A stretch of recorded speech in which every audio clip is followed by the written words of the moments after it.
Initially scheduled to release in 2018, then delayed to January 2019, Tropico 6 was finally released on the 29th of March this year. Although fans of the prominent city builder series were both worried and distraught, the release was a great success, and people who had pre-ordered the game prior to January 10 were even promised the game's first DLC for free. Tropico 6 certainly looks, feels, and sounds like Tropico. There's no denying that the game's atmosphere is totally faithful to the older games. The music, the people, the look of your crowded little banana republic, everything in this game lets you know that you're playing the same old Tropico you know and love.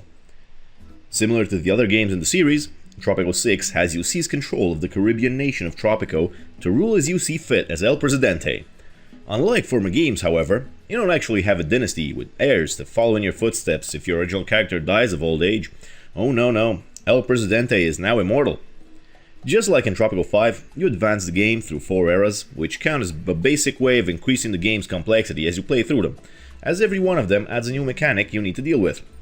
Unlike its predecessors, however, Tropico 6 allows you to build your country on more than just one island, with new opportunities to manage logistics and transportation. Also unlike its predecessors, 6 gives players the opportunity to customize their palaces, choosing its features from a bunch of preset options.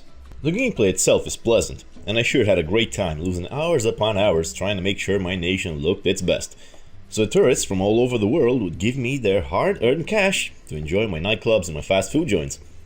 The options you're given as a player are numerous, and the choices you make during the game can change the future of Tropico in many ways. The game itself works very well, with citizens actually having excellent pathfinding, getting from point A to point B efficiently, and using available means of transportation properly. I haven't seen people getting stuck at any point during my playthrough of the game, which for titles like this is definitely a big plus. What I found to be rather lacking in the game, however, was interacting with the various political powers of the world, as every task they give you is either a straight up increase to your relation with them or a penalty. Upon reaching certain thresholds, you either have the option to ally with a power, ask them for financial aid, or have them attack you outright. While these relations are important to progressing the game, since they are tied into era progression, the tasks that the faction give you are rather random, pretty nonsensical at times. I mean, why on earth does my militarist faction want more nightclubs of all things? On a much more positive note, what I really enjoyed a lot was the level of planning this game takes. You need to plan ahead for every resource you can find on your islands, and fortunately, the game's overlay screen is easy to use and easy to understand. It'll highlight any relevant resource you want to acquire at any point of the game, and this tool is pretty much a godsend, since you really wouldn't want to demolish 10 different buildings just because you built a bunch of crocodile ranches on top of all your oil. Now would you? Graphically, the game looks fairly average. It's not gonna blow you away, but it does the job it's meant to do, while maintaining the overall aesthetic of the series. The people of Tropico look exactly like you would expect them to, based on their professions and social status. The vehicles and the buildings have very simple models though, and there's nothing really impressive about the look of the game. However, there's no denying that once you get to look back on a nation you've created from almost nothing, at the sprawling cities and bustling tourist attractions, even the wonders you've placed on your island, it's a really beautiful sight. The sound design of the game is definitely better than its graphics though. The game sounds charming from the very beginning, with funny voice acting that's intentionally stereotypical, exotic background noise, and, as you advance through the game, the sound of a massive crowded city, and the voice of Tropico's one and only radio broadcaster. And lest we forget, of course, the sound of El Presidente's charming and totally honest campaign speeches. The game, sadly enough, has some kind of military combat in it. Why sadly, you ask? Well, during my playthrough of the game, I had apparently, at some point, defeated over 6 large invasions from the forces of the Axis.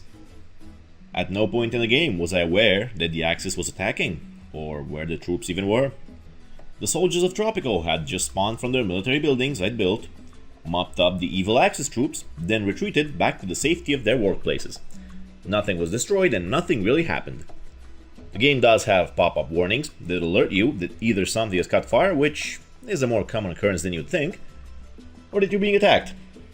But they offer very little information when it comes to where the actual enemies are. In all due honesty, it seemed like the combat part of the game was an afterthought, which is understandable seeing how the game is mainly a city builder. To make things even worse though, if you actually upset one of the various superpowers around the world, they will issue an ultimatum, which will tell you that you're either gonna do what they want, or they're gonna invade you. The issue is that this invasion is just a straight up game over screen. with no shots being fired, no one dying. While I understand that this is just a way to keep me on my toes and make sure I don't anger the bigger powers too much, I feel as if the invasion is a massive missed opportunity to make Tropico's military much more relevant. Furthermore, the game also has a more advanced system of rebellion and internal politics right now. But the rebels themselves are very disappointing, as they're likely to either launch a military attack that never really does a whole lot, or set a random building on fire every couple of minutes. They're an annoying feature to deal with, but nowhere near as bad as how the overall combat in the game is. Now, to top things off, Tropico 6 was a highly anticipated game, and in all due honesty, I think it's the best game in the whole series, as the whole world just feels much more alive than in previous entries. The game's pricing is fair, at only $50, and for how many hours of enjoyment it's gonna provide, it's definitely worth a purchase. Like any other game, of course, Tropico 6 could use some improvement in how much your political choices and tasks actually matter, and even more so in its military and combat aspects. With that being said, the game gets a solid 8.5 out of 10 from me for bringing this whole series to a new standard. Thank you for listening, and I'll see you all next time. If you enjoyed the video, leave us a like, subscribe if you want, and make sure to check out our website over at gaminginstincts.com for more gaming content from an unbiased perspective.